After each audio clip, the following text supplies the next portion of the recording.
آپ سن رہے ہیں ملک صفدر حیات کی تفتیشی داستانوں کے سلسلے میں ایک دلچسپ اردو داستان۔ یہ اس سلسلے کی آخری اور قسط نمبر 2 ہے۔ مجھے امید ہے آپ کو میری یہ کاوش پسند آئی ہوگی۔ آپ نے اگر ابھی تک میرا چینل مائی وائس سبسکرائب نہیں کیا تو ابھی میرے چینل کو سبسکرائب کر کے بیل نوٹیفیکیشن آن کر لیجئے تاکہ آنے والی ہر نئی کہانی کی اطلاع بر وقت آپ تک پہنچ سکے۔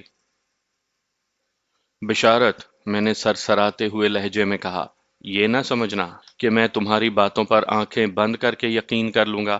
میں تمہارے بیان کی تصدیق کے لیے اپنے کسی بندے کو شفیع محمد کے پاس لنگروال بھی بھیجوں گا۔ آپ جیسے چاہیں تصدیق کریں، وہ مضبوط لہجے میں بولا۔ میں نے آپ سے کوئی غلط بیانی نہیں کی۔ میں نے اچانک دھیمی آواز میں دریافت کیا، کیا تمہیں سگی اور مشتاق کے تعلقات کا علم تھا؟ اس نے چونکے ہوئے انداز میں پلٹ کر کمرے کے دروازے کی جانب دیکھا اور تامل کرتے ہوئے بولا، نہیں جناب، مجھے اس بارے میں کچھ پتہ نہیں۔ تم فکر نہ کرو، میں نے اس کی کیفیت کے پیش نظر دوستانہ انداز میں کہا، یہ باتیں صرف ہم دونوں تک محدود رہیں گی، اس لیے کچھ بھی چھپانے کی کوشش نہ کرنا۔ وہ جز بز ہوتے ہوئے بولا، تھانے دار جی، میں نے آپ سے سچ بولنے کا وعدہ کیا ہے، آپ یقین کریں، مجھے اس بارے میں واقعی کوئی خبر نہیں تھی۔ میں نے اس کے چہرے کے تاثرات کا جائزہ لیتے ہوئے ایک گہری سانس خارج کی اور پوچھا، بشارت، سگی سے تمہاری شادی کو کتنا عرصہ ہوا ہے؟ وہ الجھن زدہ نظر سے دیکھتے ہوئے بولا، لگ بھگ 7 سال ہو گئے ہیں۔ پھر تو تم اپنی بیوی کو اچھی طرح سمجھتے ہوگے۔ یہ سوال میں نے بڑے مبہم اور معنی خیز انداز میں کیا تھا۔ وہ مزید الجھ گیا اور سوالیہ انداز میں میری جانب دیکھتے ہوئے بولا، جی۔ دیکھو، میری بات کا برا نہیں منانا، میں نے گمبھیر انداز میں کہا، ہمیں تفتیش کے دوران ہر قسم کا سوال پوچھنا پڑتا ہے تاکہ کیس کو جلد از جلد اور صحیح خطوط پر حل کیا جا سکے۔ میں نے تھوڑا توقف کیا اور بات کو آگے بڑھاتے ہوئے کہا، میں نے تمہاری بیوی سگی کے بارے میں جو معلومات حاصل کی ہیں وہ اطمینان بخش نہیں ہیں۔ تم اس سلسلے میں کیا کہتے ہو؟ وہ پلک جھپکتے میں میرے سوال کی تہہ میں پہنچ گیا اور عجیب سے لہجے میں بولا، آپ نے کچھ زیادہ غلط نہیں سنا۔ اس کے لہجے میں دنیا جہاں کا کرب سمٹ آیا تھا۔ یوں محسوس ہوتا تھا کہ یہ الفاظ اس کی زبان سے نہیں بلکہ زخمی دل سے خارج ہوئے ہیں۔ ان لمحات میں وہ مجھے بہت ہی بے چارہ نظر آیا۔ میرے ہمدردانہ اور دوستانہ رویے نے اس کا دل کھول کر رکھ دیا تھا۔ میں اس کی کتاب دل کے اس باب تک پہنچ گیا جو سراسر سگی کی بے وفائی اور کچھ ادائی سے متعلق تھی۔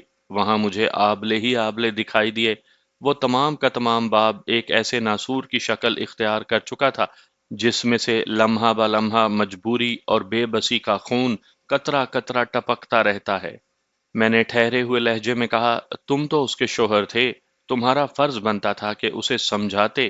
یہ بات میں نے اس حوالے سے یقین ہونے کے بعد کی تھی کہ وہ اپنی بیوی کی پراسرار سرگرمیوں سے بخوبی آگاہ تھا۔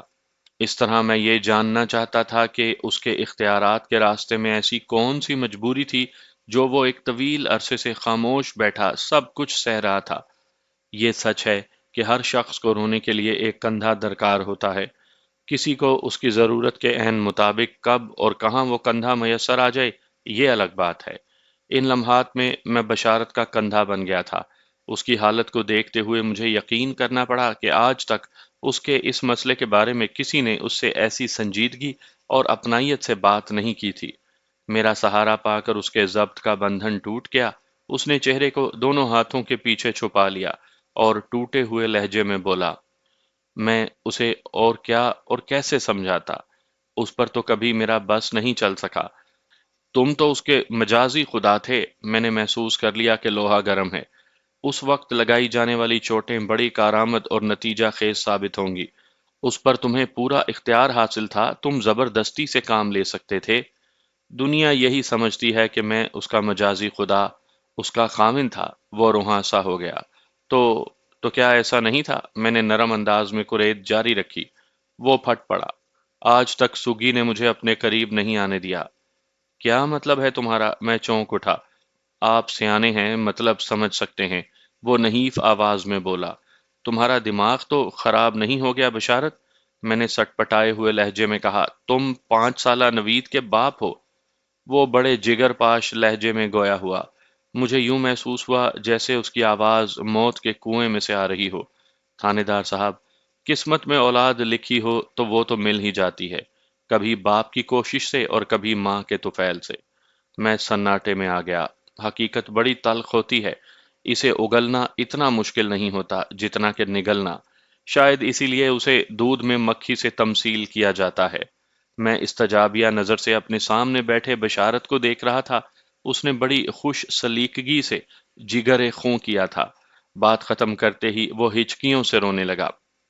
میں نے اسے جی بھر کر رونے دیا تھا کہ اس کے دل کا غبار دھل جائے گا۔ سگی کے باغیانہ رویوں اور نافرمانی کی روش نے اس کے من کے آئینے کو مل گجا دیا تھا۔ صنم خانہ دل بڑی عجیب نگری ہے۔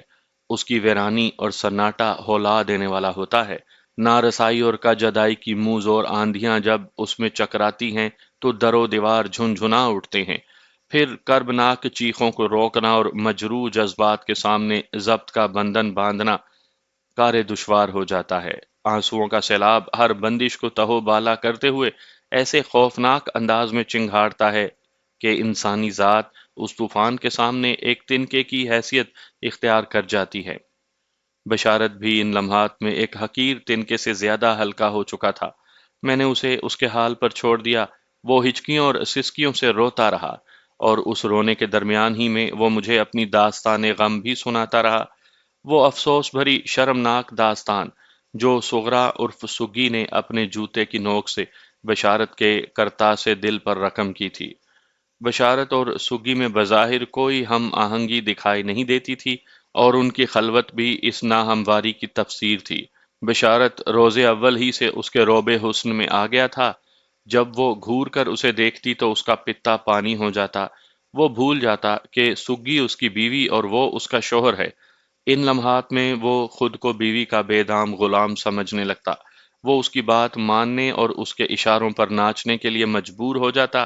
وہ سگی کے سامنے دم مارنے کی جرت نہ کر پاتا۔ شاید یہ ان دونوں کے درمیان پائے جانے والے تفاوت کا نفسیاتی اثر تھا۔ دوسری جانب بلقیس جس مجبوری اور بے کسی کا شکار تھی، ادھر وہی حالت بشارت کی بھی تھی۔ وہ سگی کے حسن و جمال کی تپش کے سامنے اس طور مرجھا کر رہ جاتا جیسے باد سموم میں گلوں کے غنچے پزمردہ ہو کر رہ جاتے ہیں۔ اس نے اپنی کمزوری اور سگی کی زور آواری کے سامنے خاموشی اور برداشت کا پردہ گرایا تو اس ڈھیل نے سگی کو بے مہار کر دیا۔ جب زندگی کے کسی بھی معاملے میں اعتدال اور توازن بگڑ جائے تو پھر ایسی ہی کہانیاں جنم لیتی ہیں، جیسا واقعہ چودھری غنی کے ڈیرے پر پیش آیا تھا۔ بشارت کی گھسائی سے میں نے یہ تو محسوس کر لیا کہ وہ دوہرے قتل کے اس واقعے میں ملوث نہیں تھا، لیکن اس کی بے گناہی کے لیے اس کے لنگروال جانے والے بیان کی تصدیق ضروری تھی، اور یہ کام کل صبح ہی ہو سکتا تھا۔ جب بشارت معتدل ہو گیا اور میں نے اس کے ہم زلف کو بھی کمرے میں بلا لیا اور بڑے واضح الفاظ میں کہا کہ یہ رات تو بشارت کو تھانے کی حوالات ہی میں گزارنا ہوگی۔ کل میں کسی پولیس اہلکار کو لنگروال بھیج کر اس کے بیان کو چیک کروں گا۔ اگر اس کی بات درست نکلی تو میں اسے چھوڑ دوں گا۔ بشارت بڑے اعتماد سے بولا، ٹھیک ہے تھانے دار صاحب، مجھے آپ کی شرط منظور ہے۔ بشارت کی تائید کے بعد فرمان کے پاس کہنے کے لیے کچھ نہیں بچا تھا۔ وہ اپنے سانڈو کو میرے پاس چھوڑ کر بیل گاڑی پر واپس چلا گیا۔ میں نے خصوصی ہدایات کے ساتھ بشارت کو چمن شاہ کے حوالے کیا اور خود اپنے کوارٹر میں آ گیا۔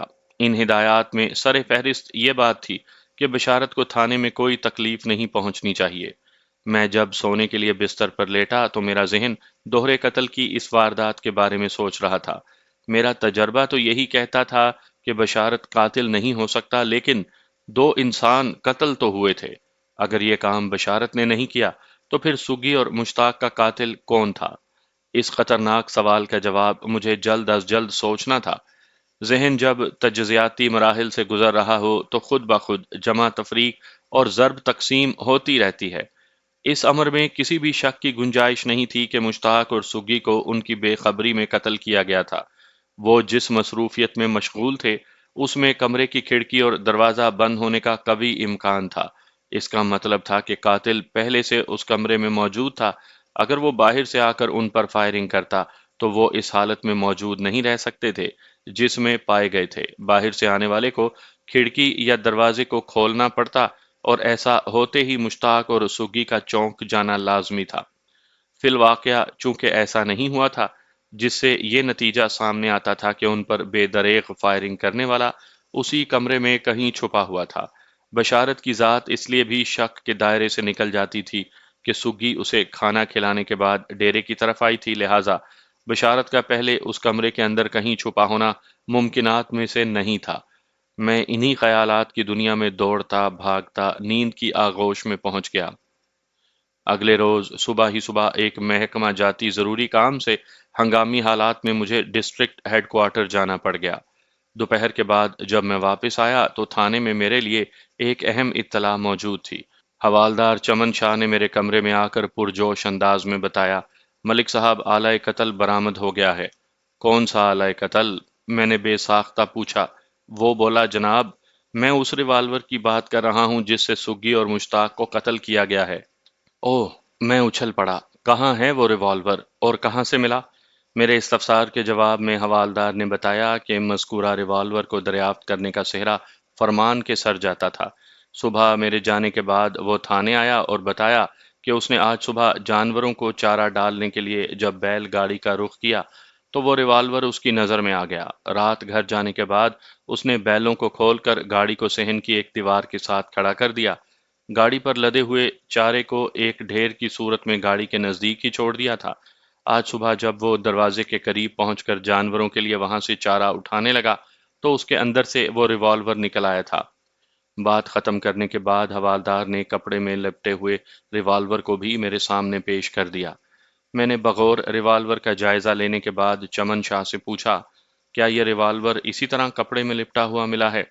وہ نفی میں سر ہلاتے ہوئے بولا، نہیں جناب، کپڑے میں تو اسے میں نے لپیٹا ہے۔ فرمان تو اسے ایسے ہی اٹھا لایا تھا۔ کیا فرمان اس وقت تھانے میں موجود ہے؟ نہیں جناب، حوالدار نے جواب دیا۔ وہ ریوالور مجھے دے کر واپس گاؤں چلا گیا تھا۔ بتا کر گیا ہے کہ دوپہر کے بعد آئے گا، ہو سکتا ہے ابھی آ جائے۔ کیا اس ریوالور کے بارے میں تم نے بشارت سے پوچھ گچھ کی؟ نہیں جناب، ابھی تک تو اس سے کوئی سوال نہیں کیا۔ میں نے صبح ڈسٹرکٹ ہیڈ کوارٹر جاتے ہوئے کانسٹیبل ساجد کو بشارت کے بیان کی تصدیق کے لیے لنگروال روانہ کر دیا تھا۔ حوالدار سے میں نے اس کی واپسی کے بارے میں استفسار کیا تو اس نے بتایا کہ نہ صرف ساجد واپس آ چکا ہے بلکہ لنگروال والے شفیع محمد نے بشارت کے بیان کی تصدیق بھی کر دی ہے۔ میں نے بشارت کے حوالے سے حوالدار کو حکم دیا، ٹھیک ہے، تم اسے میرے پاس بھیج دو۔ حوالدار کمرے سے رخصت ہو گیا۔ اس زمانے میں فنگر پرنٹس وغیرہ اٹھانے کا سلسلہ ابھی شروع نہیں ہوا تھا اور عدالت بھی اس ثبوت کو کوئی خاص اہمیت نہیں دیتی تھی، لیکن چونکہ وہ ریوالور بشارت کی بیل گاڑی میں چارے کے ڈھیر میں سے برآمد ہوا تھا، لہٰذا اس سے پوچھ تاچھ ضروری ہو گئی تھی۔ وہ میرے کمرے میں پہنچا تو میں چند لمحات تک ٹٹولنے والی نظر سے اسے دیکھتا رہا، پھر نہایت ہی ٹھہرے ہوئے لہجے میں کہا، بشارت، آلہ قتل برآمد کر لیا گیا ہے۔ کہاں سے؟ بے ساختہ اس کے منہ سے نکلا، تمہاری بیل گاڑی پر لدے ہوئے چارے کے ڈھیر میں سے۔ وہ ہکلاہٹ آمیز لہجے میں بولا، وہاں کس نے رکھا؟ یہ تو تم بتاؤ گے۔ میں نے کپڑے میں لپٹے ہوئے ریوالور کی ایک جھلک اسے بھی دکھائی۔ تمہارے سانڈو کی دریافت ہے، یا تو تم نے اس ریوالور کو چارے کے ڈھیر میں چھپایا تھا اور یا پھر یہ فرمان کا کارنامہ ہے۔ میں نے تو نہیں چھپایا، لیکن وہ بولتے بولتے اچانک رک گیا۔ اس کے چہرے پر ایسے تاثرات نمودار ہوئے جیسے اچانک اسے کوئی اہم بات یاد آ گئی ہو۔ میں نے تہکمانہ انداز میں پوچھا، لیکن کے بعد تمہاری زبان کو بریک کیوں لگ گئے؟ وہ ہیجانی انداز میں بولا، میرے خیال میں یہ مراد کی شیطانی ہے۔ مراد کے نام نے مجھے چونکنے پر مجبور کر دیا۔ کیا کہنا چاہتے ہو؟ میں نے اس سے پوچھا۔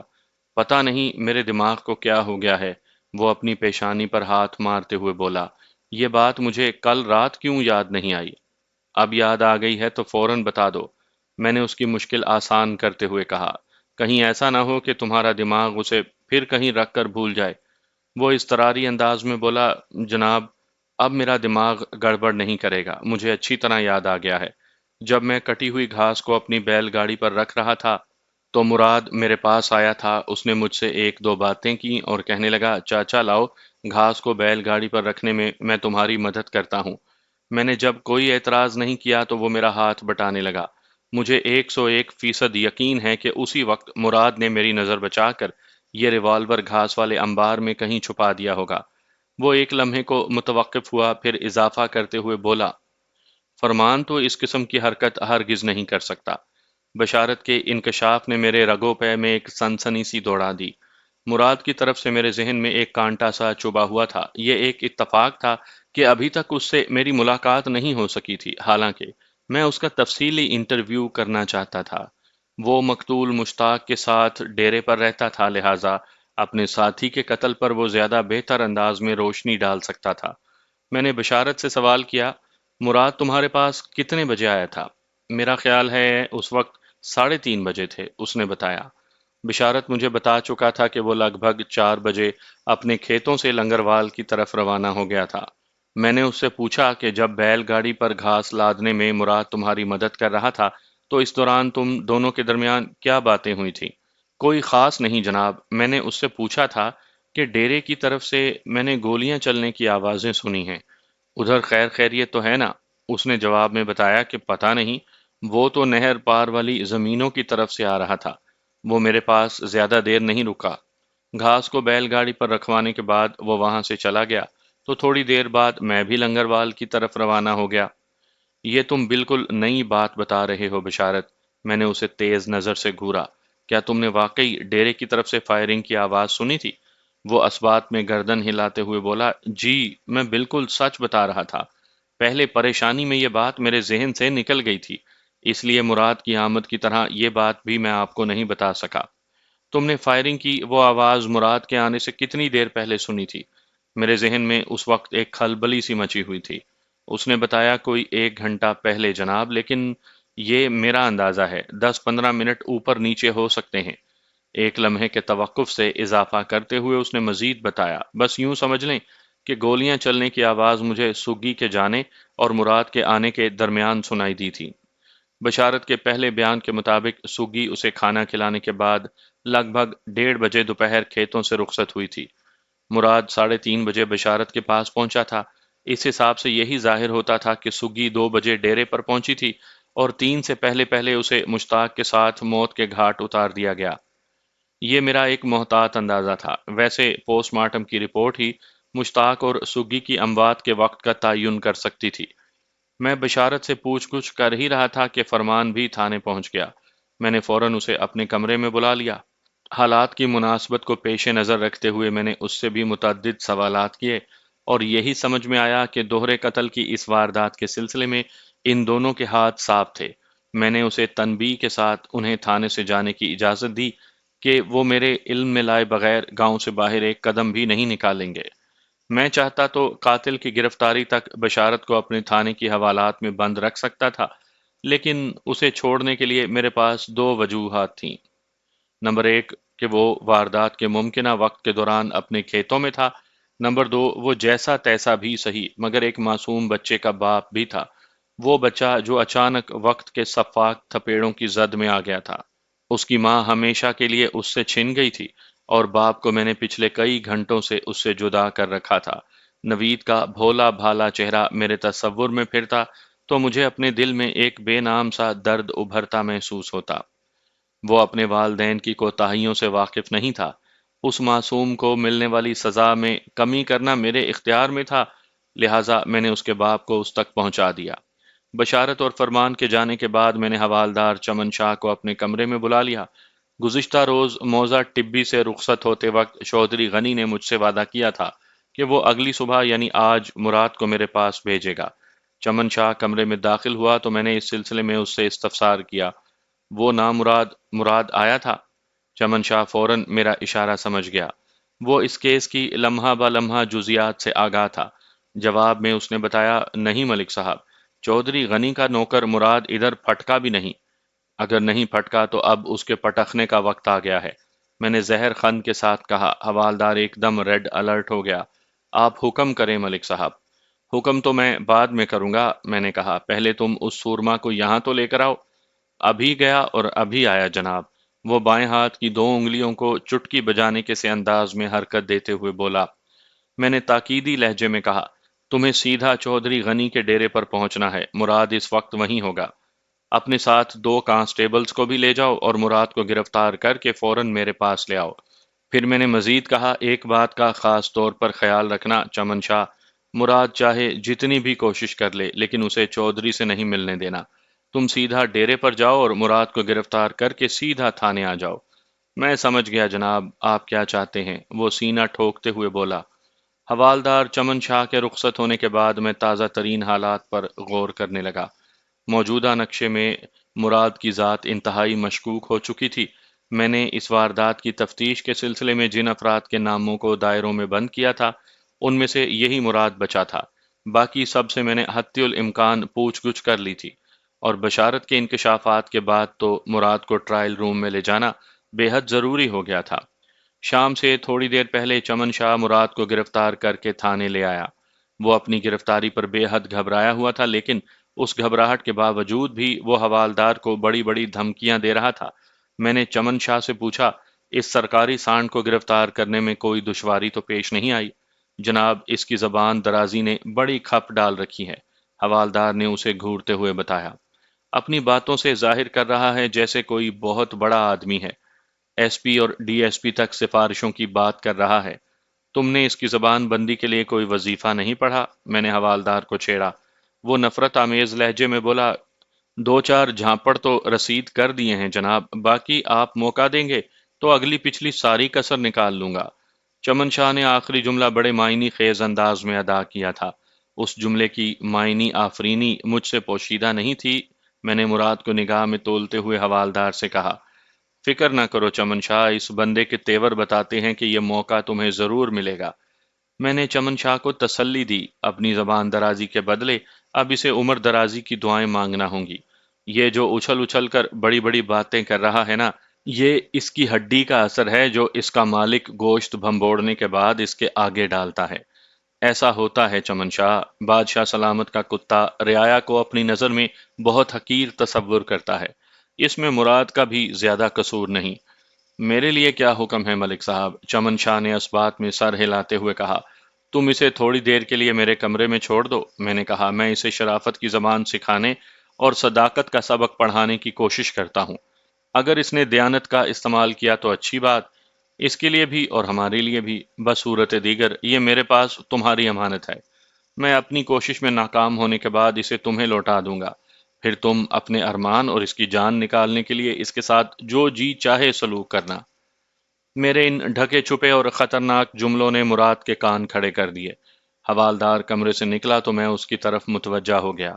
مراد کی عمر 25 کے قریب قریب ہوگی۔ وہ عام سی شکل و صورت کا مالک ایک تیز ترار بندہ تھا۔ اس کی آنکھوں میں کسی لومڑی جیسی مکاری بھری ہوئی تھی۔ اس نے میرے ساتھ تو وہ لب و لہجہ اختیار نہیں کیا جس کا مظاہرہ وہ حوالدار چمن شاہ کے سامنے کر چکا تھا، تاہم خاصی برہمی سے اس نے مجھ سے کہا، تھانے دار صاحب، مجھے کس جرم میں گرفتار کیا گیا ہے؟ میں نے اس کی آنکھوں میں آنکھیں ڈالتے ہوئے کہا، تمہارا جرم بہت ہی سنگین اور خطرناک ہے مراد۔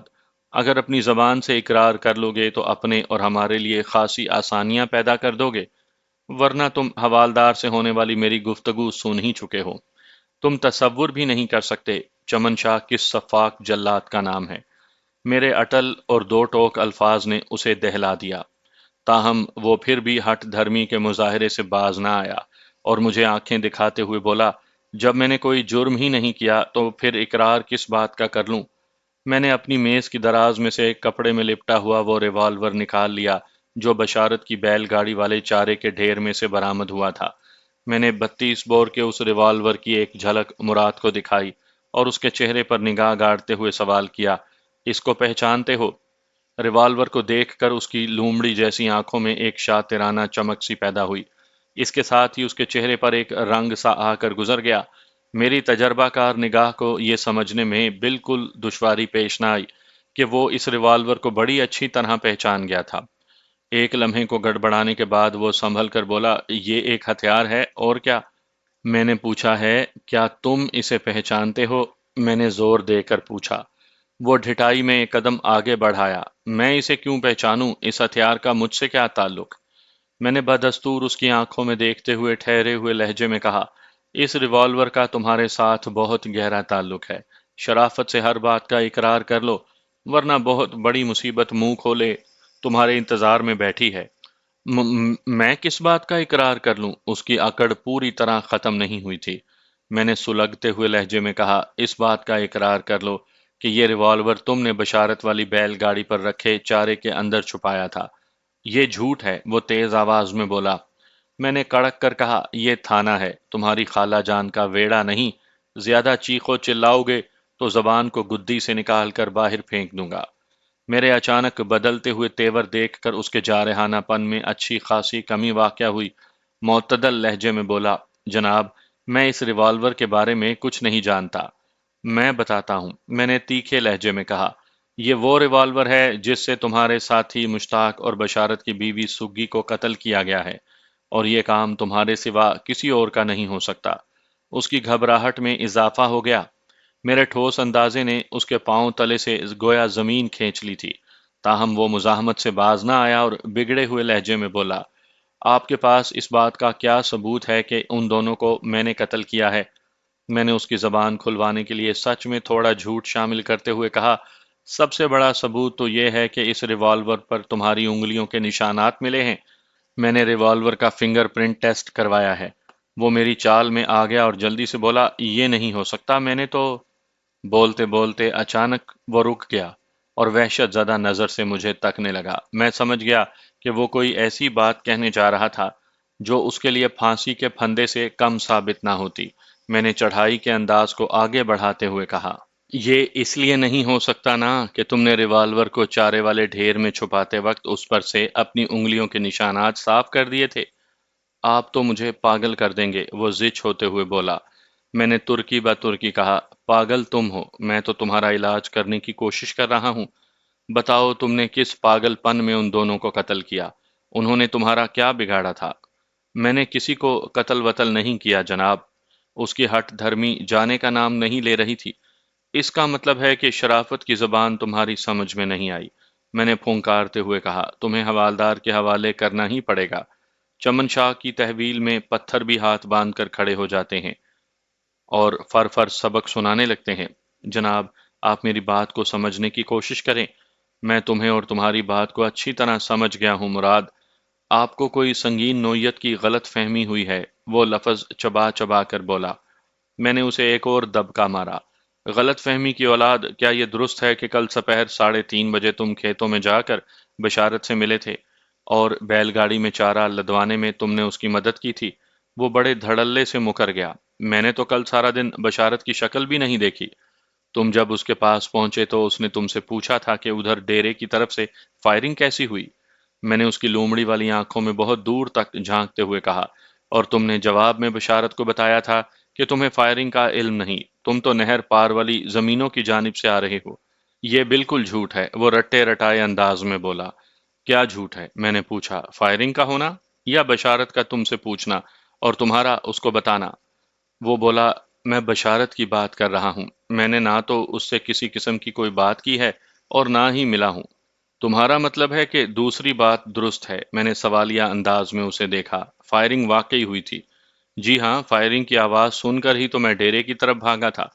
اس نے میری بچھائی ہوئی پٹری پر قدم رکھ دیا تو میں نے اطمینان بھری سانس خارج کرنے کے بعد پوچھا، جس وقت تم نے ڈیرے کی سمت فائرنگ کی آواز سنی تم کہاں پر تھے؟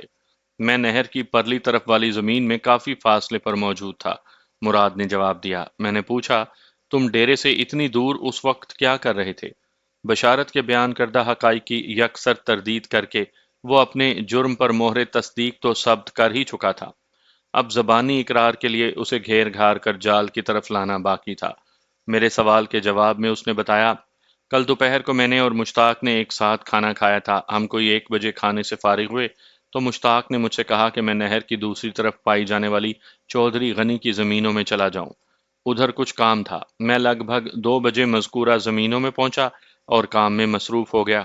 مجھے کام میں لگے ابھی کوئی آدھ گھنٹہ ہی ہوا تھا کہ ڈیرے کی طرف سے ڈشواں ڈشواں یعنی فائرنگ کی آواز سنائی دی۔ میں سارے کام چھوڑ چھاڑ کر ڈیرے کی جانب دوڑا۔ جب میں وہاں پہنچا تو مشتاق اور سوگی کو بڑی خراب حالت میں دیکھا۔ وہ ایک دوسرے پر جمے اپنے ہی خون میں نہائے ہوئے تھے۔ انہیں اس شرمناک حالت میں دیکھ کر میں ساری بات سمجھ گیا اور فوری طور پر میرے ذہن میں یہ سوال ابھرا کہ مشتاق نے مجھے ڈیرے سے ہٹانے کے لیے ادھر نہر کے پار والی زمینوں پر بھیجا تھا۔ اس کا سگی کے ساتھ کوئی پروگرام طے تھا جو میری موجودگی میں ممکن نہیں تھا۔ پھر مجھے یقین ہو گیا کہ ہاں ایسی ہی بات تھی۔ وہ اپنی بات مکمل کر کے خاموش ہوا تو میں نے کہا، مراد، تمہارے بیان سے تو یہ محسوس ہوتا ہے کہ تم مشتاق اور سگی کے باہمی ربط و ضبط سے واقف نہیں تھے۔ جی ہاں، بالکل یہی بات ہے، وہ جلدی سے بولا۔ کل مجھے پہلی مرتبہ پتا چلا کہ مشتاق کتنا گہرا آدمی ہے۔ وہ مجھے پہلے بھی کام سے ادھر ادھر بھیجتا رہتا تھا۔ ہو سکتا ہے کہ اس وقت بھی سگی سے ملنے کے لیے مجھے ڈیرے سے ہٹانا چاہتا ہو۔ اللہ معاف کرے جناب، اس نے توبہ کرنے والے انداز میں ہاتھوں سے اپنے دونوں کانوں کو چھوا اور بولا، ان دونوں نے تو بےغیرتی کی انتہا کر دی۔ میں انہیں دیکھ کر چکرا گیا اور جب کچھ سمجھ میں نہ آیا تو میں بھاگا بھاگا چودھری صاحب کے پاس پہنچا، انہیں ان دونوں بے حیاؤں کے بارے میں بتایا۔ چودھری صاحب میرے ساتھ ڈیرے پر آئے اور انہیں اس حال میں دیکھا تو تھو تھو کرنے لگے۔ پھر انہی کی ہدایت پر میں نے مشتاق اور سگی کی لاشوں کو سفید چادر سے ڈھانپ دیا۔ بس یہ ہے ساری کہانی۔ بڑی دلچسپ کہانی تیار کی ہے تم نے اور نامراد، میں نے اسے غصیلی نظر سے گھورتے ہوئے کہا، لیکن اس کہانی کے دو اہم کرداروں کو تم نے سرے سے ہی غائب کر دیا۔ سب سے اہم کردار تو مشتاق اور سگی ہیں جناب، وہ الجھن زدہ انداز میں بولا۔ میں نے کہا، ان سے بھی زیادہ اہم کردار ان کے شوہر اور بیوی ہیں، یعنی مشتاق کی بیوی بلقیس اور سگی کا شوہر بشارت۔ تم نے بشارت کے بیان کی تردید کی ہے، بلقیس کے بارے میں تم کیا کہتے ہو؟ کیا بلقیس نے بھی میرے بارے میں کچھ کہا ہے؟ وہ تشویش بھرے انداز میں بولا۔ بہت کچھ کہا ہے، میں نے مبہم انداز میں کہا۔ کیا کیا؟ اس کی تشویش دو چند ہو گئی۔ میں نے کہا، بتانے کا کوئی فائدہ نہیں، تم اس کے بیان کی پیشگی تردید کر چکے ہو۔ میں سمجھا نہیں تھانے دار صاحب، وہ حیرت سے مجھے دیکھنے لگا۔ میں نے ٹھہرے ہوئے لہجے میں بتایا کہ تھوڑی دیر پہلے تم نے اپنی زبان سے اقرار کیا ہے کہ مشتاق اور سگی کے گفتہ اور ناگفتہ کسی بھی قسم کے تعلقات کا تمہیں علم نہیں تھا، لیکن دوسری طرف تم بلقیس کو گاہے گاہے یہ پٹیاں پڑھاتے رہے ہو کہ وہ اپنے خاوند پر نظر رکھے کیونکہ اس کا سگی کے ساتھ کوئی چکر چل رہا ہے، حتیٰ کہ سگی مشتاق سے ملنے ڈیرے پر بھی آتی رہتی ہے۔ ذرا رک کر میں نے زہریلے انداز میں اضافہ کیا، تمہارے پاس جھوٹوں کا ذخیرہ ختم ہو جائے تو مجھے اشارہ کر دینا تاکہ میں تمہیں چمن شاہ کے حوالے کر دوں۔ یہ بالکل جھوٹی بات ہے، وہ نحیف سی آواز میں منمنایا۔ میں نے کبھی بلقیس سے ایسی باتیں نہیں کی۔ اس کے لہجے کی شکستگی بتاتی تھی کہ وہ ہار ماننے کے بالکل قریب پہنچ چکا ہے۔ میں نے اس کی آنکھوں میں دیکھتے ہوئے کہا، بشارت جھوٹا ہے، بلقیس نے بھی تمہارے سلسلے میں غلط بیانی کی ہے، لیکن میری ایک بات کو ذہن نشین کر لو کہ تم میرے ہتھے چڑھے ہو تو میں تمہیں تھانے سے سیدھا عدالت میں پہنچاؤں گا، اور تمہارے ساتھ ساتھ استغاثہ کے ان دونوں گواہوں کو بھی۔ پھر بلقیس اور بشارت کی گواہی عدالت سے تمہیں سیدھا جیل بھجوا دے گی۔ اگر تمہارے ذہن میں کسی قسم کا کیڑا کل بلا رہا ہو تو اسے جھاڑ کر میری بات کو وہاں جگا دو۔ وہ اپنی صفائی پیش کرتے ہوئے آئیں بائیں شائیں کرنے لگا۔ میں سمجھ گیا کہ اسے تھیوری کے ساتھ ساتھ پریکٹیکل کی بھی ضرورت ہے۔ ہمارے تھانے کی ضیافت کا لطف اٹھائے بغیر وہ مانے گا نہیں۔ خاطر مدارات کو ضروری جانتے ہوئے میں نے حوالدار کو اپنے پاس بلا لیا اور کہا، چمن شاہ، یہ تمہارا کیس ہے، میں اسے ایک رات کے لیے تمہاری حوالداری میں دیتا ہوں۔ تم بتا رہے تھے نا کہ تمہارے ہاتھ پاؤں میں ایک عجیب سی خارش ہو رہی ہے۔ یہ نامراد ایک ایسا مرہم ہے جسے تم اپنی تکلیف دور کرنے کے لیے استعمال کر سکتے ہو۔ میں نے لفظ استعمال پر زور دیا تو چمن شاہ کی باتشیں کھل گئیں۔ وہ مراد کو دھکیلتے ہوئے میرے کمرے سے لے گیا۔ میں نے مراد سے اقبال جرم کروانے کے لیے زمین تیار کر دی تھی، اوپر کا کام حوالدار خود کر لیتا۔ اندھیرا پھیلنے سے پہلے چودھری غنی تھانے پہنچ گیا۔ مراد کی گرفتاری کی خبر زیادہ دیر تک اس سے چھپی نہیں رہی تھی۔ وہ اس وقت خاصا برہم دکھائی دیتا تھا۔ وہ سیدھا میرے کمرے میں آیا اور چھوٹتے ہی بولا، ملک صاحب، یہ آپ نے کیا اندھیر مچا رکھا ہے؟ کیوں؟ کیا ہو گیا چودھری صاحب؟ میں یکسر انجان بن گیا۔ وہ بپھرے ہوئے لہجے میں بولا، قاتل کو کھلا چھوڑ کر آپ نے ایک بے گناہ کو تھانے میں بند کر رکھا ہے۔ میں اس کا مطلب سمجھ گیا، تاہم بدستور انجان بنا رہا۔ آپ کس قاتل اور بے گناہ کا ذکر کر رہے ہیں چودھری صاحب؟ میں بشارت اور مراد کی بات کر رہا ہوں۔ وہ پھٹ پڑا۔ اچھا، میں نے بے اعتنائی سے کہا، تو آپ کے خیال میں بشارت قاتل اور مراد بے گناہ ہے؟ اس میں کیا شک ہے؟ وہ خفگی آمیز لہجے میں بولا۔ آپ کے پاس بشارت کے جرم اور مراد کی بے گناہی کا کوئی ثبوت ہے؟ وہ گھورتی ہوئی نظر سے مجھے دیکھتے ہوئے بولا، ثبوت تو آپ کے پاس بھی کوئی نہیں۔ یہ آپ کی غلط فہمی بلکہ خوش فہمی ہے۔ میں نے ٹھوس لہجے میں کہا، میں مذکورہ دونوں افراد کے سلسلے میں بہت سے ثبوت اکٹھے کر چکا ہوں۔ انشاءاللہ صبح تک دودھ کا دودھ اور پانی کا پانی الگ ہو جائے گا۔ وہ مجھے اس چودھری غنی سے قطعی مختلف نظر آیا جس سے میں نے کل ملاقات کی تھی۔ اس وقت چودھری کا رویہ تعاون آمیز تھا اور اب انتہائی جارحانہ اور بدتمیزانہ۔ شاید یہ مراد کی گرفتاری کا نتیجہ تھا۔ مراد اس کا خاص بندہ تھا۔ میں یہ سوچنے پر مجبور ہو گیا کہ کہیں مراد کی گرفتاری سے چودھری غنی کی کوئی کور تو نہیں دب رہی۔ میرے اندازے نے اس کی برہمی میں چار چاند لگا دیے۔ سلگتے ہوئے لہجے میں بولا، یہ تو سراسر ناانصافی ہے۔ یا تو آپ بشارت کو بھی بند کریں یا پھر مراد کو بھی چھوڑ دیں۔ میں نے بھی اسی کے انداز کو اپناتے ہوئے بگڑے ہوئے لہجے میں کہا، اب آپ مجھے تھانے داری سکھائیں گے چودھری صاحب؟ آپ اچھا نہیں کر رہے ہیں ملک جی۔ اس کے اس جملے میں سنگین دھمکی چھپی ہوئی تھی۔ میں نے بے پرواہی سے کہا، میں جو کچھ بھی کر رہا ہوں اچھی طرح سوچ سمجھ کر رہا ہوں، اور میں اپنے کام میں کسی کی بھی مداخلت برداشت نہیں کرتا۔ اب آپ جا سکتے ہیں۔ میرے اس انتہائی خشک اور سخت رویے پر وہ چند لمحے معاندانہ نظر سے مجھے گھورتا رہا، پھر پھنکار سے مشابہ آواز میں بولا، میں مراد سے چند باتیں کرنا چاہتا ہوں۔ مراد اس وقت زیر تفتیش ہے۔ میں نے کہا، سر دست آپ کی اس سے ملاقات نہیں ہو سکتی۔ آپ کل دن میں کسی وقت تشریف لائیں تو میں آپ کی درخواست پر ضرور غور کروں گا۔ وہ پاؤں پٹک کر جانے لگا تو میں نے پوچھ لیا، چودھری صاحب وہ آپ کے ارکن نساء کا کیا حال ہے؟ میں آپ کو دیکھ لوں گا تھانے دار جی، وہ دھمکی آمیز انداز میں بولا۔ چودھری صاحب بتا کر دیکھنے آنا تاکہ میں تیار شیار ہو کر بیٹھوں۔ وہ مجھے تیز نظر سے گھور کر کمرے سے نکل گیا۔ میں نے اس کے جانے کے بعد حوالدار چمن شاہ کو اپنے پاس بلایا اور مراد کے بارے میں ضروری ہدایات دینے کے بعد کہا، چودھری غنی یا اس کا کوئی بھی بندہ اگر حوالاتی سے ملنے آئے تو اسے حوالات کی جانب قدم بھی نہیں رکھنے دینا، اور اگر کوئی زور زبردستی سے حوالاتی تک رسائی حاصل کرنے کی کوشش کرے تو پورے قانونی اختیارات کو استعمال کرتے ہوئے اسے بھی بند کر دینا۔ چودھری کی کسی بھی دھونس میں دھمکی میں آنے کی ضرورت نہیں۔ آپ فکر ہی نہ کریں ملک صاحب، وہ اس بات میں سر ہلاتے ہوئے بولا، میں آپ کی بات کو اچھی طرح سمجھ گیا۔ اس کے بعد میں تھانے سے اٹھا اور اپنے کوارٹر میں آ گیا۔ اگلا دن بڑا ہنگامہ خیز گزرا۔ صبح سرکاری ہسپتال سے مشتاق اور سگی کی پوسٹ مارٹم شدہ لاشیں آ گئیں۔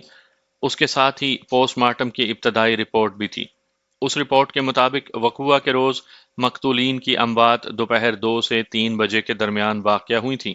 یہ رپورٹ میرے اندازے کی تصدیق کرتے ہوئے بتاتی تھی کہ مقتول مشتاق اور سگی کو ان کی بے خبری میں گولیوں سے بھون کر رکھ دیا گیا۔ ان پر اتنی اچانک فائرنگ ہوئی کہ وہ سنبھل بھی نہ سکے اور جوں کہ توں لقمہ اجل بن گئے۔ تفصیل کے مطابق 32 بور کی 4 گولیاں مشتاق کے جسم میں اور 2 گولیاں سگی کے بدن میں پیوست ہوئی تھیں اور مقتولین کی پیوستگی کو امر کر گئی تھیں۔ میں نے ضروری کاغذی کارروائی کے بعد مقتولین کے ورثاء کو تھانے بلا کر لاشیں ان کے حوالے کر دیں۔ ان مصروفیات اور افراتفری میں مراد کی خبر نہ لے سکا۔ ذرا سر کھجانے کی فرصت میسر آئی تو میں نے چمن شاہ سے استفسار کیا، ہاں بھئی شاہ جی، حوالاتی کا کیا حال ہے؟ اس نے زبان کھولنے کا ارادہ ظاہر کیا یا تم اپنی کوشش میں ناکام ہو گئے؟ کیسی باتیں کرتے ہیں ملک صاحب، وہ مونچھوں کو تاؤ دیتے ہوئے بولا، آپ کا شاگرد ہوں سر جی، ناکام کیسے ہو سکتا ہوں؟ اس کا مطلب ہے تم نے اس نامراد سے اقرار جرم کروا لیا ہے۔ کیسے نہیں کرواتا اقرار جرم، وہ عجیب سے لہجے میں بولا، میں نے اس کے منحوس جبڑوں پر جبر کا وہ زنبور آزمایا ہے کہ زبان کھولنا تو رہا ایک طرف، اس کی ایک گز بھر زبان بھی باہر نکل آئی۔ اس کا مطلب ہے وہ بیان دینے پر تیار ہے۔ میں نے سوچ میں ڈوبے ہوئے لہجے میں کہا، اسے یہاں میرے پاس لے آؤ۔ حوالدار اسبات میں گردن ہلاتے ہوئے کمرے سے نکل آیا۔ تفتیش ایک پیچیدہ اور متضاد الخیال عمل ہے۔ بعض لوگوں کے نزدیک یہ پولیس کی بربریت اور سفاکی کا منہ بولتا ثبوت ہے اور بعض اسے انتہائی جائز قرار دیتے ہیں۔ میرے نزدیک نظریہ ضرورت کی بڑی اہمیت ہے۔ ایک ہوشیار اور تجربہ کار پولیس آفیسر کو یہ اندازہ ہونا چاہیے کہ کس ملزم سے زبانی، کلامی، دھمکی، ڈراوے کی تفتیش کرنی ہے اور کون سا ملزم ٹرائل روم کی زینت بننے کا حقدار ہے۔ اس کی بہترین مثال بشارت اور مراد سے میرا برتاؤ ہے۔ میں نے دونوں کے ساتھ ان کی پوزیشن اور جرم کی نوعیت کے مطابق سلوک کیا تھا۔ پیشہ ور اور ڈھیٹ ہڈی والے مجرموں کو تفتیش کی چکی میں پیسنا لازمی ہو جاتا ہے۔ ورنہ خطرناک ڈاکو اور اشتہاری مجرم اتنے شریف النفس نہیں ہوتے کہ دونوں ہاتھ آگے بڑھا کر بڑی عاجزی سے کہیں کہ تھانے دار صاحب ہمیں ہتھ کڑی پہنا دیں، ہم اپنے جرم کا اقبال کرتے ہیں۔ آئندہ 1 گھنٹے میں نے مراد کا اقبالی بیان نوٹ کر لیا۔ اس نے مشتاق اور سگی کے قتل کا اقرار کر لیا۔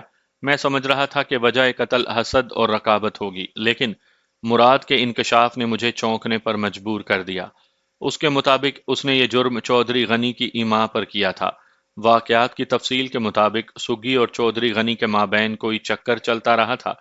اس چکر کا آغاز ان دنوں ہوا جب سگی نے چودھری کی مفلوج بیوی کی مالش کرنے کے لیے ہفتے میں 1 مرتبہ حویلی جانا شروع کیا۔ سگی چودھری کی بیوی نرگس کی بنسبت چودھری کے زیادہ قریب ہو گئی۔ ان کے بیچ یہ کھیل بڑی کامیابی سے جاری تھا کہ چودھری کو پتہ چلا کہ سگی اس کے ایک ملازم مشتاق سے بھی منسلک ہے۔ یہ انکشاف چودھری کے لیے ناقابل برداشت تکلیف کا باعث بنا۔ اس نے فردن فردن سگی اور مشتاق کو ڈرانے اور سمجھانے کی کوشش کی۔ وہ سگی کو صرف خود تک محدود رکھنا چاہتا تھا۔ بظاہر یہی محسوس ہوا کہ وہ دونوں چودھری کے ڈرانے سے ڈر گئے ہیں، لیکن ان کے بیچ ایک ایسی آتش بھڑک اٹھی تھی جس نے انہیں نڈر اور بے حد بہادر بنا دیا تھا۔ وہ چودھری کی دھمکیوں کو خاطر میں نہ لاتے ہوئے اس خطرناک کھیل کو کھیلتے رہے۔ چودھری نے انہیں راہ راست پر لانے کے لیے مراد کے ذریعے ایک کوشش کی اور اس کی زبانی بلقیس کو کہلوایا کہ وہ اپنے شوہر پر نظر رکھے۔ اس سلسلے میں بلقیس انتہائی بودا مہرا ثابت ہوئی۔ بالآخر چودھری نے ان دونوں کا پتہ صاف کرنے کا پروگرام بنا لیا۔ مشتاق اور سگی کو عبرتناک انجام سے دوچار کرنے کے لیے اس نے مراد کا انتخاب کر لیا۔ وقوعہ کے روز مراد ہی نے ماسی مختارہ کو سگی کے گھر بھیجا تھا اور کہا تھا کہ مشتاق نے دوپہر میں اسے ڈیرے پر بلایا ہے۔ چودھری کی حویلی جانے والی کہانی سگی نے اپنی سیفٹی کے لیے خود ہی گھڑی تھی۔ اس بات میں بھی کسی حقیقت کا امکان نہیں کہ مشتاق نے مراد کو نہر پار والی زمین کی طرف بھیجا تھا۔ مراد جانتا تھا کہ سگی بشارت کو کھانا کھلانے کے بعد سیدھی مشتاق سے ملنے ڈیرے پر آئے گی، لہٰذا وقت کا حساب کتاب ذہن میں جوڑتے ہوئے کھانے سے فارغ ہونے کے بعد اس نے خود ہی مشتاق سے کہا کہ وہ نہر پار والی زمینوں کی طرف جا رہا ہے۔ مراد نے چالاکی کا مظاہرہ کیا اور مشتاق کے سامنے ڈیرے سے نکل گیا، لیکن ڈیرے کی عقبی سمت گھوم کر وہ رہائشی کمرے والی کھڑکی کے راستے کمرے میں پہنچ گیا۔ اس کمرے میں اس کی مستقل رہائش تھی، لہٰذا وہاں کی ایک ایک شے سے وہ بخوبی آگاہ تھا۔ کمرے کی مشرقی دیوار کے ساتھ ایک قد آدم چوبی تخت کھڑا تھا۔ یہ انتظام مراد نے خاص طور پر اس دن کے لیے کیا تھا۔ وہ مشتاق کے ٹیوب ویل والے کمرے سے واپس رہائشی کمرے کی جانب آنے سے پہلے اس چوبی تخت کے پیچھے چھپ کر کھڑا ہو گیا۔ 6 گولیوں والا 32 بور کا بھرا ہوا ریوالور اس کے پاس تھا۔ اس کے بعد تمام مراحل اس کی توقع اور پروگرام کے مطابق طے ہوتے چلے گئے۔ سگی کی آمد پر مشتاق نے کمرے کا دروازہ اور کھڑکی بند کر لی۔ اسے اس بات کا اطمینان تھا کہ مراد 4 بجے سے پہلے واپس ڈیرے پر نہیں آئے گا۔ اس بے فکری نے ان دونوں کو زیادہ فعال بنا دیا۔ ویسے وہ ایک دوسرے کے حصول میں اب اتنے اندھے ہو چکے تھے کہ انہیں کسی کی پرواہ نہیں رہی تھی۔ وہ جیسے ہی اپنی جبلی خواہشات کی تکمیل میں مصروف ہوئے، مراد آہستگی سے چوبی تخت کے عقب سے نمودار ہوا اور اس نے بے دریغ فائرنگ کر کے انہیں انہی کے خون میں نہلا دیا۔ اس نے 32 بور کا بھرا ہوا ریوالور ان دونوں کے جسموں میں خالی کر دیا۔ جب اسے یقین ہو گیا کہ مشتاق اور سگی میں سے کوئی زندہ نہیں رہا، تو اس نے چوبی تخت کو رہائشی کمرے میں سے نکال کر اس کمرے میں پہنچا دیا جہاں دیگر ناکارہ اور غیر استعمال شدہ سامان پڑا تھا۔ یہی وجہ تھی کہ جب میں جائے وقوعہ پر پہنچا تو وہ تخت مجھے اس کمرے میں کہیں دکھائی نہیں دیا۔ ڈیرے کی سیٹنگ کے بعد مراد آلۂ قتل کو لے کر بشارت کے کھیتوں میں پہنچ گیا۔ وہ ریوالور کو چودھری کی پلاننگ کے مطابق بشارت کے سامان میں کہیں ڈالنا چاہتا تھا تاکہ بعد ازاں جب آلۂ قتل بشارت کے پاس سے برآمد ہو تو پولیس منطقی انداز میں یہ سوچنے پر مجبور ہو جائے کہ بشارت نے غیرت مندی کا مظاہرہ کرتے ہوئے اپنی بیوی کو اس کے آشنا سمیت موت کے گھاٹ اتار دیا تھا۔ چودھری غنی نے میرا ذہن بھی اسی رخ پر ڈالنے کی کوشش کی تھی، لیکن چودھری اور مراد کی بدقسمتی کہ وقت کی ایک ہی کروٹ نے حالات کی بساط الٹ دی تھی۔ مراد کا اقبالی بیان بہت زیادہ اہمیت کا حامل تھا۔ اس نے چودھری غنی کے ایما پر سگی اور مشتاق کو موت کے گھاٹ اتارا تھا۔ قاتل اگرچہ وہی تھا، لیکن اس دوہرے قتل کا حکم دینے والا بھی اس سنگین جرم میں برابر کا شریک تھا۔ مشتاق کا اقرار جرم چودھری غنی کو جیل کی سنگلاخ دیواروں کے پیچھے پھینکنے کے لیے کافی تھا۔ چودھری کی گرفتاری اس کے شایان شان ہونی چاہیے تھی، لہٰذا میں نے خود موضع ٹبی جانے کا فیصلہ کیا اور حوالدار چمن شاہ سے کہا۔ وہ اس وقت میرے پاس ہی بیٹھا تھا۔ مراد کو بیان کے بعد دوبارہ حوالات میں بند کر دیا گیا تھا۔ میری غیر موجودگی میں تمہیں زیادہ ہوشیار رہنے کی ضرورت ہے۔ اقبال جرم کے بعد حوالاتی مراد ہمارے لیے بہت زیادہ اہم ہو گیا ہے۔ اس کی طرف سے محتاط رہنا۔ ویسے میں جلد واپس آنے کی کوشش کروں گا۔ آپ مطمئن ہو کر جائیں ملک صاحب، چمن شاہ نے پورے اعتماد لہجے میں کہا، پھر پوچھنے لگا، کیا آپ ادھر اکیلے ہی جائیں گے؟ میں کانسٹیبل آفتاب کو اپنے ساتھ لے کر جا رہا ہوں۔ ٹھیک ہے جناب، یہاں کے معاملات کو میں دیکھ لوں گا، حوالدار نے کہا۔ اس روز کانسٹیبل ساجد تھانے میں موجود نہیں تھا۔ گزشتہ رات اس کی والدہ کی طبیعت بہت زیادہ خراب ہو گئی تھی اور میں نے اسے چھٹی دی تھی۔ حوالدار نے میرے لیے ایک تانگے کا بندوبست کر دیا اور میں آفتاب کے ساتھ اس تانگے میں بیٹھ کر موضع ٹبی کی سمت روانہ ہو گیا۔ بشارت کے تفصیلی بیان، آلۂ قتل کی برآمدگی اور تازہ ترین حالات کے پیش نظر میں یہ سوچنے پر تو مجبور ہو گیا تھا کہ سگی اور مشتاق کے قتل میں مراد کا غالب ہاتھ ہے۔ وجہ قتل میرے ذہن میں یہ آ رہی تھی کہ سگی کے حوالے سے مراد مشتاق سے حسد کرتا ہوگا۔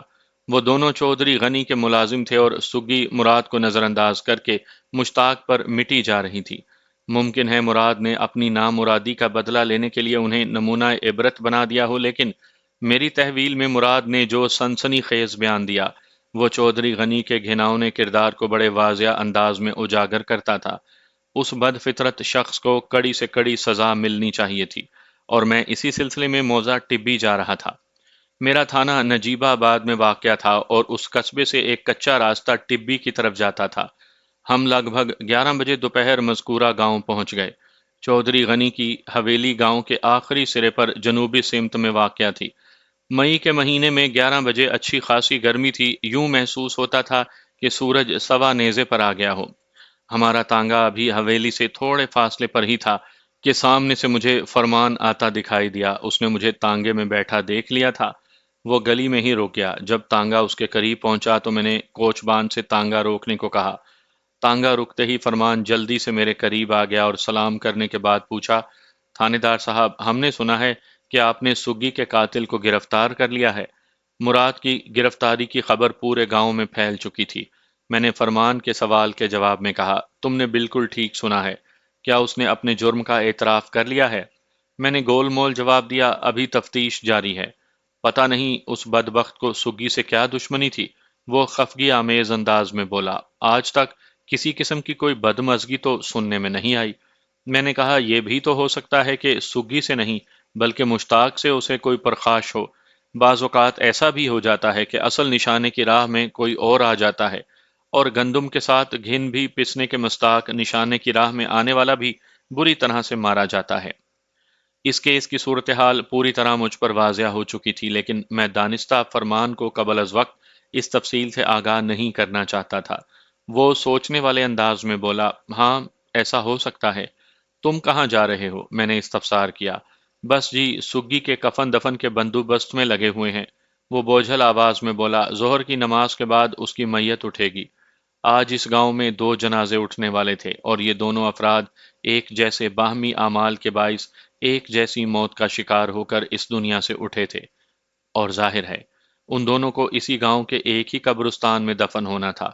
مستقبل کا کوئی مورخ ان دونوں کی قبروں کو دیکھ کر اور ان کے بارے میں جان کر جو کچھ بھی رقم کرے گا وہ نہایت ہی عبرتناک اور سبق آموز ہوگا، بشرط یہ کہ اس سے سبق حاصل کرنے کی کوشش کی جائے، ورنہ حضرت انسان عموماً کسی غلطی سے عبرت پکڑنے کے بجائے اسے دہرانے کی کوشش کرتا ہے، اور وہ بھی اس ضامن کے ساتھ کہ وہ ایسی غلطی نہیں کرے گا۔ ٹھیک ہے، وہ ویسی غلطی نہیں کرتا، لیکن جیسی تیسی کیسی ایسی غلطی ضرور کرتا ہے۔ میں نے فرمان سے پوچھا، ننھے نوید کا کیا حال ہے؟ بہت برا حال ہے، اس نے اپنی ماں کی موت کو محسوس کر لیا ہے۔ وہ افسردگی سے بولا، میت والے گھر میں کس کس بات کو چھپایا جائے؟ تعزیت کے لیے آنے والے حسب توفیق رونا پیٹنا بھی کر رہے ہیں۔ نوید کو سمجھانا اور سنبھالنا بہت مشکل ہو رہا ہے، اور سب سے بڑی بات یہ ہے کہ اسے ماں کی صورت کہیں دکھائی نہیں دے رہی۔ میں نے گمبھیر آواز میں کہا، ہاں، اس ننھی سی جان پر اچانک بہت بڑی افتادان پڑی ہے۔ یہ واقعہ اس کی زندگی کا پہلا صدمہ ہے۔ میں اس کا خیال رکھنے کی پوری کوشش کر رہا ہوں جی، وہ آسمان کی طرف دیکھتے ہوئے بولا۔ آگے اللہ کی مرضی۔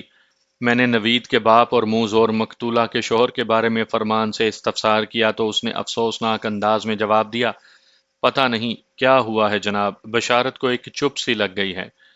فکر نہ کرو، رفتہ رفتہ سب ٹھیک ہو جائے گا، میں نے تسلی آمیز لہجے میں کہا۔ اس کے بعد ہمارا تانگا چودھری غنی کی حویلی کی طرف بڑھ گیا۔ جب ہم اس حویلی کے سامنے پہنچے تو وہ کہیں جانے کے لیے گھر سے نکل رہا تھا۔ حویلی کے باہر ایک سجا سجایا تانگا کھڑا تھا۔ یقیناً مذکورہ تانگا چودھری کا ہی انتظار کر رہا تھا۔ تانگے کی طرح چودھری نے خود کو بھی خوب بنا سنوار رکھا تھا۔ پتہ نہیں وہ تانگے سے مقابلہ کرنے کا ارادہ رکھتا تھا یا گھوڑے سے۔ اس نے مجھے تانگے سے اترتے دیکھا تو ٹھٹک کر رک گیا۔ اگر ہمیں وہاں پہنچنے میں چند منٹ کی مزید تاخیر ہو جاتی تو یقیناً وہ عیار شخص کہیں روانہ ہو چکا تھا۔ میں چودھری کی گرفتاری کے تمام تر لوازمات کے ساتھ آیا تھا، لیکن میرے جی میں آئی کہ اس سے تھوڑی تفریح لی جائے، ذرا یہ تو معلوم کیا جائے کہ وہ بن ٹھن کر کدھر جا رہا تھا۔ میں نے اس کے قریب آتے ہی پوچھا، چودھری صاحب خیریت تو ہے؟ صبح ہی صبح تیار شیار ہو کر کدھر کا ارادہ ہے؟ آپ کو یہ صبح ہی صبح نظر آتی ہے؟ وہ آسمان کی طرف دیکھتے ہوئے بولا۔ میں نے ٹھہرے ہوئے لہجے میں کہا، چلیں صبح نہ سہی، اکہر ہی سہی۔ میں فل تفریح کے موڈ میں تھا۔ وہ چونکتے ہوئے لہجے میں بولا، یہ اکہر کیا ہوتی ہے؟ دوپہر کی چھوٹی بہن، میں نے لہجے کو حتی الامکان سنجیدہ رکھتے ہوئے کہا، جیسے سپہر کی چھوٹی بہن دوپہر اور ان سب کی اماں چار پہر۔ وہ ناپسندیدہ نظروں سے مجھے گھورتے ہوئے بولا، مجھے فضول گوئی قطعی ناپسند ہے۔ وہ تو آپ کے لہجے مبارک سے ہی محسوس ہو رہا ہے، میں نے کہا۔ میری حویلی پر کیا لینے آئے ہیں؟ اس نے پوچھا۔ پہلے آپ بتائیں کہ آپ کہاں جا رہی ہیں؟ وہ بڑی رعونت سے بولا۔ میں اپنا پروگرام ہر کس و ناکس کے سامنے بیان نہیں کرتا، مگر میں ایسا کرنے میں کوئی حرج محسوس نہیں کرتا، میں نے معنی خیز لہجے میں کہا۔ بات دراصل یہ ہے کہ مجھے آپ کی بہت یاد آ رہی تھی، اور سنائیں آپ کے غرق النساء کا کیا حال ہے؟ میں نے ارک النساء کو بگاڑ کر غرق النساء کہا تو چودھری نے مجھے ایسی نظر سے دیکھا جیسے ابھی کچا چبا جائے گا، لیکن اس نے ایسا کچھ نہیں کہا بلکہ پھونکار سے مشابہ آواز میں بولا، کیا آپ صرف میری ٹانگ کا احوال پوچھنے آئے ہیں؟ وہ بات دراصل یہ ہے کہ میں نے گزشتہ رات آپ کو خواب میں دیکھا تھا، میں نے سنجیدگی کو برقرار رکھتے ہوئے کہا۔ آپ مجھے بہت پریشان نظر آئے، ڈاکٹروں اور حکیموں نے آپ کے علاج سے ہاتھ کھینچ لیا ہے، سب نے متفقہ فیصلہ کیا ہے کہ آپ کی متاثرہ ٹانگ کو کولے کے مقام سے کاٹ دیا جائے، اسی سبب میں نے ارک النساء کو غرق النساء سے تعبیر کیا ہے۔ یہ آپ کی غرقابی کا پیش خیمہ ثابت ہو سکتی ہے۔ بہرحال اب تو بتا دیں کہ کہاں جا رہے ہیں؟ میری بات پوری ہونے سے پہلے ہی وہ قطع کلامی کرتے ہوئے بڑے کروفر سے بولا، میں تو اس وقت ڈی ایس پی صاحب سے ملنے جا رہا ہوں۔ اوہ، اس کا مطلب ہے کہ کوئی خاص مسئلہ درپیش ہے؟ میں نے سوالیہ نظر سے اسے دیکھا۔ ملک صاحب، جن افسران کے دفتروں کے سامنے آپ کو اٹینشن کھڑے ہونا پڑتا ہے اور جنہیں سلوٹ مارنا آپ پر لازم ہے، وہ میرے دوستوں میں شمار ہوتے ہیں۔ اس کے لہجے کی رونت انتہا درجے کو پہنچ گئی۔ آپ کو اندازہ نہیں چودھری غنی کس طاقت کا نام ہے۔ وہ میری طرف سے کچھ زیادہ ہی تیار ہوا تھا۔ اس نے انتہائی بد اخلاقی کا مظاہرہ کرتے ہوئے مجھے حویلی کے اندر لے جانے کی زحمت بھی گوارا نہیں کی تھی۔ اسے یہ بات قطعی پسند نہیں آئی تھی کہ میں نے اس کے ایک خاص بندے کو پکڑ کر حوالات میں بند کر دیا تھا، اور جسے وہ پھانسی کے پھندے تک پہنچانے کا خواہاں تھا اسے میں نے آزاد چھوڑ رکھا تھا۔ اس احمق چودھری کے وہم و گمان میں بھی نہیں ہوگا کہ کوئی لمحہ جاتا تھا میں اسے بھی حوالات میں بند کر کے اس شخص کا ہم پلہ بنانے والا تھا جسے وہ سال ہر سال سے اپنے قدموں میں بٹھاتا آیا تھا۔ چودھری صاحب، ابھی تھوڑی دیر پہلے ادھر تھانے میں آپ کے اثر و رسوخ اور طاقت کا بخوبی اندازہ کیا، اور ایک تجربہ ہو چکا ہے، میں نے اس کی بات کا جواب دیتے ہوئے کہا۔ اس نے الجھن زدہ نظر سے مجھے دیکھا اور بولا، کیا مطلب ہے آپ کا؟ جناب، ادھر تھانے میں ایک بہت بڑے افسر کے بھیجے ہوئے بندے آئے بیٹھے ہیں، میں نے اس ڈیڑھ ہوشیار چودھری کو فل ٹائم بے وقوف بناتے ہوئے کہا۔ شاید آپ نے کہیں بہت اوپر میری شکایت کر دی ہے۔ مجھے اپنے مقصد میں کامیابی حاصل ہوئی، اندھیرے میں چھوڑا ہوا وہ تیر ٹھیک نشانے پر جا کر بیٹھا۔ آپ نے بھی تو بہت زیادہ اندھیر مچا رکھی تھی، وہ میری آنکھوں میں دیکھتے ہوئے بولا۔ اس کی اس بات سے یہ بھی ثابت ہو گیا کہ اس نے میرے خلاف اوپر کہیں نہ کہیں زہر اگلنے کی کوشش ضرور کی ہے۔ میں نے اسے ایک خوش فہمی میں مسلسل مبتلا رکھتے ہوئے کہا، جناب جو ہوا سو ہوا، اب آپ میرے ساتھ تھانے چلیں، ڈی ایس پی صاحب سے بعد میں ملتے رہنا، پہلے مراد والا معاملہ نمٹاتے ہیں، میں تو اسے بند کر کے بہت پچھتا رہا ہوں۔ میری اس چال نے بڑا کام دکھایا۔ وہ یہی سمجھا کہ اس کی کوئی سورس کام آ گئی ہے۔ میں جو کل سے اسے سیدھے منہ بات نہیں کر رہا تھا، آج خوش آمدانہ انداز میں اسے اپنے ساتھ تھانے چلنے کو کہہ رہا تھا، وہ میرے چکر میں آ گیا اور گہری دلچسپی کا اظہار کرتے ہوئے پوچھنے لگا، وہاں تھانے میں کون آیا بیٹھا ہے؟ کیا ایس پی صاحب نے کسی کو بھیجا ہے؟ جوش جذبات میں وہ اپنے دل کا راز اگل بیٹھا۔ مجھے یہ سمجھنے میں دیر نہ لگی کہ اس نے ایس پی صاحب سے میری شکایت کی ہوگی۔ میں نے معتدل انداز میں کہا، جب ہم تھانے جا ہی رہے ہیں تو پھر یہاں کھڑے ہو کر گفتگو کرنے کی کیا ضرورت؟ آئیں چودھری صاحب، آپ بھی ہمارے ہی ٹانگے میں تشریف لے آئیں۔ وہ ایک لمحے کے تامل کے بعد بولا، ایسا کریں کہ آپ میرے تانگے میں بیٹھ جائیں۔ جیسے آپ کی مرضی چودھری صاحب، میں نے اسے خوش کرنے کے لیے کہہ دیا۔ اس کے بعد میں نے کانسٹیبل آفتاب کو اسی تانگے میں بیٹھے رہنے کی ہدایت کی جس میں ہم وہاں پہنچے تھے، اور میں چودھری والے تانگے میں اس کے برابر بیٹھ گیا۔ اگلے ہی لمحے دونوں تانگے آگے پیچھے تھانے کی جانب روانہ ہو گئے۔ میں اگر چاہتا تو اسی وقت چودھری غنی کو اس کی حویلی کے سامنے گرفتار کر کے اپنے ساتھ تھانے لا سکتا تھا۔ اسے آہنی زیور پہنانے کے لیے میرے پاس بڑا مضبوط جواز تھا۔ مراد کی گواہی اسے نامراد کرنے کے لیے کافی تھی، لیکن پتہ نہیں کیوں اچانک ہی میرے ذہن میں یہ ترکیب چمکی کہ اس کی گرفتاری کو ڈرامائی ٹچ دینا چاہیے۔ یہ اپنی نوعیت کی منفرد گرفتاری ہوتی۔ میں چودھری کے ساتھ اس طرح لگ کر محتاط بیٹھا تھا کہ بالفرض اگر وہ اچانک اٹھ کر بھاگنے کی کوشش بھی کرتا تو اسے قابو کرنے میں مجھے کوئی دقت پیش نہ آتی۔ راستے بھر ہمارے درمیان ہلکی پھلکی بات چیت ہوتی رہی۔ وہ یہ جاننے کے لیے بہت بے چین تھا کہ میں کس کے اثر سے رام ہوا ہوں، لیکن میں نے بھی اسے کچھ نہ بتانے کا تہیہ کر رکھا تھا۔ جب ہم ڈرامہ کھیل ہی رہے تھے تو پھر ڈراپ سین بھی تھانے میں پہنچنے کے بعد ہی ہونا چاہیے تھا۔ میری ترتیب دی ہوئی کہانی بلا شبہ لاسٹ لائن سٹوری ثابت ہونے والی تھی۔ ہم تھانے پہنچے تو مجھے چودھری غنی سے بے تکلفانہ گفتگو کرتے دیکھ کر حوالدار چمن شاہ کو بے حد حیرت ہوئی، تاہم اس نے عقل مندی کا مظاہرہ کرتے ہوئے مجھ سے کوئی سوال نہیں کیا۔ جب میں اپنے کمرے میں آیا تو چمن شاہ کمرے کے باہر ہی رک گیا۔ کمرے کا دروازہ کھلا ہوا تھا۔ مجھے امید تھی کہ میرے اور چودھری کے درمیان ہونے والی باتیں منوان چمن شاہ تک پہنچ جائیں گی۔ چودھری نے کمرے میں چاروں جانب متلاشی نگاہ دوڑائی اور ایک کرسی کھینچ کر بیٹھنے کے بعد بڑے ٹھٹکے ہوئے لہجے میں مستفسر ہوا، وہ بندے کہاں ہیں جن کا ذکر آپ نے کیا تھا؟ بندے نہیں چودھری صاحب، بندہ، میں نے ایک ایک لفظ پر زور دیتے ہوئے کہا۔ چلیں بندہ ہی صحیح، لیکن وہ ہے کدھر؟ افواہ، میں نے دونوں ہاتھ ملتے ہوئے افسوسناک انداز میں کہا۔ چودھری غنی بڑے الجھن زدہ انداز میں بولا، ملک صاحب یہ کیا ہو رہا ہے؟ آپ کے ساتھ ہو رہا ہے، آپ ہی بتائیں گے، میں نے کہا۔ وہ پریشان ہو گیا، بولا، میرے ساتھ ایسا کیا ہو رہا ہے جناب؟